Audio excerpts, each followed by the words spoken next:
Desde muy temprano venimos planteando que hay un final abierto en las elecciones de los Estados Unidos de América.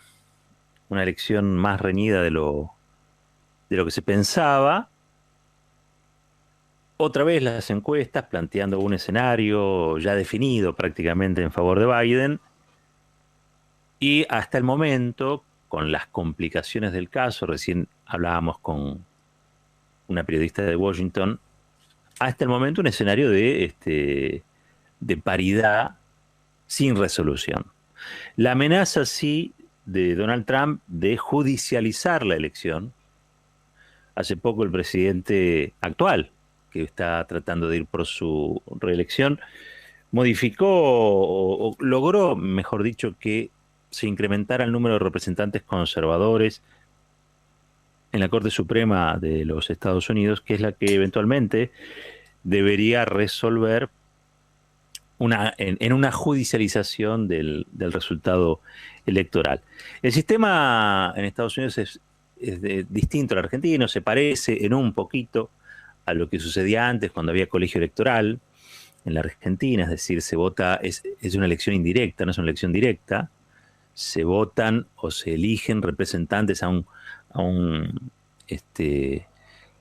congreso donde se unge a un presidente o a una presidenta. Decía, parecía que tenía el camino allanado Joe Biden, el representante demócrata. Los números hasta ahora dicen final abierto. Ahora, lo que sí está claro, lo que sí ya podemos tratar como fenómeno, es que Donald Trump, que puede perder o puede ganar, no se ha desmoronado. Que su estilo es un estilo que al menos la mitad de los estadounidenses, o casi la mitad de los estadounidenses, compran. Se sienten representados por un señor que ha dado innumerables señales de ser un prejuicioso, xenófobo, racista,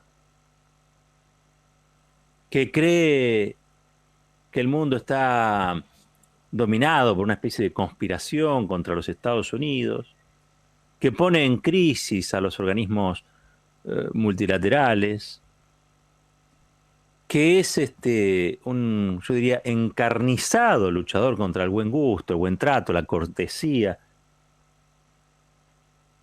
La verdad, estamos en presencia de un tipo de político, a mi modo de ver, un tipo de político con características que bordean lo despreciable. Su lucha contra la inmigración, sus declaraciones contra la comunidad negra, la pelea que tuvo con el sector latino de los Estados Unidos. Ahora, el dato acá, más allá de que a mí me guste más o menos Trump, o que yo lo catalogue o no como un político que tiene características despreciables, es que Donald Trump representa casi la mitad de los estadounidenses. Ese es el dato. Porque eso nos marca en qué mundo y en qué sociedades estamos viviendo hoy. ¿En qué mundo y en qué sociedades estamos viviendo hoy? Hay algo que está transformándose y de modo muy acelerado. Yo hablaba recién de la cortesía y el buen gusto. Hagamos un repaso por el sistema de medios en la Argentina y vamos a ver que hay una gran competencia precisamente entre discursos para ver quién discrimina más que el otro, quién llama a intoxicarse más rápido que el otro, quién sale a cuestionar una vacuna porque es rusa y es comunista y no es la vacuna. Veamos que esto que estoy diciendo no es una locura, que nosotros tomamos a estos sectores como si fueran parte de una locura y sin embargo son parte de una realidad. Una realidad que se expresa en posturas radicalizadas que antes eran marginales y que hoy ocupan una centralidad que a mi modo de ver, insisto en esto es muy subjetivo también, no deberían tener. ¿Cuál era la percepción ayer que teníamos sobre lo que iba a ocurrir en Estados Unidos? Que Biden, después del desastre que hizo Trump con el coronavirus, después de las discriminaciones, después de lo que pasó con el alzamiento de la comunidad negra, de las represiones, de sus comentarios, de sus peleas por Twitter o no Twitter, bueno, pensábamos que no podía reelegir. Que sería muy raro. Uno lee, si vos agarras el Washington Post, el New York Times, son diarios que claramente se pararon de la vereda enfrente al liderazgo de Trump. Trump es resistido por el establishment de los Estados Unidos, el establishment, si se quiere, más cosmopolita de los Estados Unidos, lo consideran una expresión anacrónica. Por eso las actrices de Hollywood, los deportistas, cuando vos ves el mapa de los Estados Unidos vas a ver que es todo rojo al interior y celeste en la costa este y en la costa oeste. En la costa este y en la costa oeste se expresan las culturas más cosmopolitas de los Estados Unidos. Al interior del mapa, donde se ve o se observa lo rojo o colorado, como te guste denominarlo, está el extremo centro de los Estados Unidos, el Estados Unidos de verdad, si se quiere, donde hay gente vestida de militar y suben al colectivo armados. Sí, pues son las famosas milicias, gente que está en guerra con el Estado federal. Que a veces es una guerra más abierta, a veces es una guerra más soterrada, pero en Michigan ustedes recordarán cuando se quiso imponer una restricción, un aislamiento o una cuarentena un poco más estricta, salieron bandas armadas a la calle, vestidos de militares, de fajina, de fajina. Eso es los Estados Unidos. Al interior de los Estados Unidos eso existe y hay gente que todavía cree que, bueno, en realidad cuando gobernaba Obama, todavía creía que Obama había sido traído por extraterrestres. Esto que estoy diciendo no es una tontería.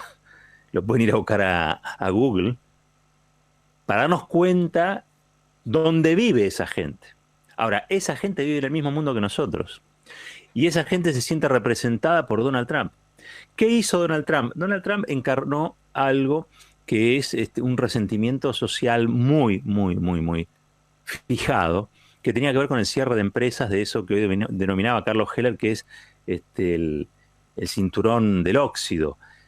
Las empresas o el tipo de desarrollo que todavía tiene que ver con un momento de la revolución industrial, que es la industria metálica, la industria pesada, de esas características, ¿no? Donde antes se trabajaba, se obtenía un buen sueldo, con ese sueldo se podía comprar una casa a alguien en los Estados Unidos, mantener a su familia, y asegurar un destino próspero para su comunidad. Eso desapareció. Eso desapareció, como desapareció en tantos países del mundo, a partir de la globalización y de la deslocalización de las empresas, que permite que una empresa, en vez de quedarse ahí y pagar impuestos en los Estados Unidos, donde le cobran tanto, se puede ir a otro, donde paga menos impuesto y paga menos salario. Entonces, ese trabajo más barato que esas empresas compran en el Asia o en China, es un trabajo que se deja de hacer en los Estados Unidos y que se traduce en qué? En desempleo, que se traduce a su vez en qué? En baja de la autoestima, que se traduce a su vez en qué? En una especie de resentimiento social que adopta ese tipo de discursos discriminadores, xenófobos, ¿por qué? Y porque alguien tiene que ser el cabeza de turco. Alguien tiene que ser el cabeza de turco de la situación. Bueno, Trump, increíblemente, alguna vez incluso disputó votos con Bernie Sanders, la izquierda demócrata. ¿Por qué? Porque Bernie Sanders también es un crítico de la globalización y sobre todo el neoliberalismo y de los resultados de las políticas neoliberales al interior de los Estados Unidos. Trump asumió hace 4 años diciendo: primero los Estados Unidos. Por eso boicotea a todos los organismos multilaterales, por eso va a la ONU y le dice el año que viene no le voy a mandar la plata, por eso se pelea con China.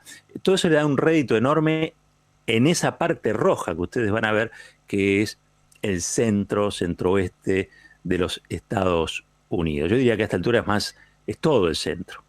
y que las zonas donde se afinca el voto demócrata es fundamentalmente en sus costas, en la zona costera de los Estados Unidos. Con lo cual, es para repensar, ¿no? Es para repensar qué se hace con esos discursos, qué se hace con ese tipo de liderazgos y cómo hemos llegado a esa degradación donde un tipo que antes no hubiera podido pisar, si se quiere, el hemiciclo, el Salón Oval, el Capitolio, hoy es el presidente de una de las principales, si no la principal potencia del mundo. ¿Qué pasó? Porque esto va más allá de una cuestión de modales.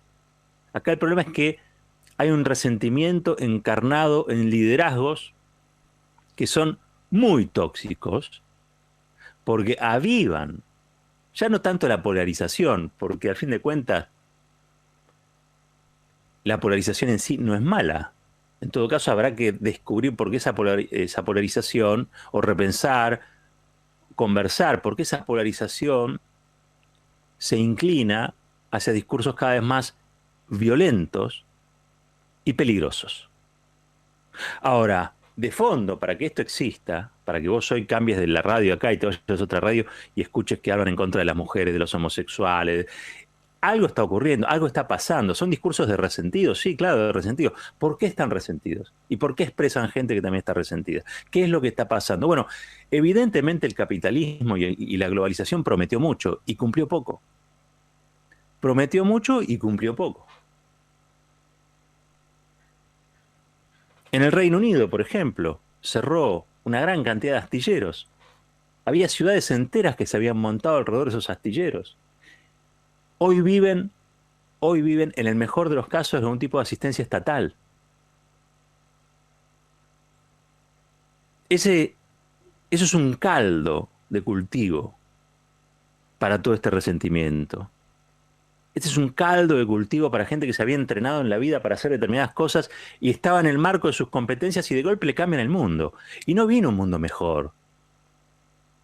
Salvo que creamos que el mundo es mejor porque existe mercado libre. No lo sé. A alguno le parecerá que sí. O porque hay drones ahora. En vez de haber motos, hay drones. A alguno le parecerá que ese es un mundo mejor. No lo sé. Yo lo que sé es que es un mundo más injusto, es un mundo más desigual y que ese resentimiento o es encausado por las mentes más lúcidas de los sectores democráticos o terminan siendo representadas por personajes o liderazgos despreciables como el de Donald Trump. Me parece que es como para hacer un primer avistaje, ¿sí?, a lo que sucede allí, porque si bien dijimos es con final abierto, los que pensaban que Trump se iba a desmoronar y que Biden avanzaba a paso de vencedor, hoy tienen que admitir, hoy debemos asumir que Trump es una realidad que llegó ahí, que se quedó y que representa a millones y millones de personas que podrán estar más o menos de acuerdo con lo que él piensa. Pero eso que piensa, está enojadísimo con las libertades, con la democracia, está enojadísimo con la otra porción del mundo. Primer avistaje, decía, de la elección en los Estados Unidos, todavía con final abierto, pero con algunas certezas. ¿En qué mundo vivimos?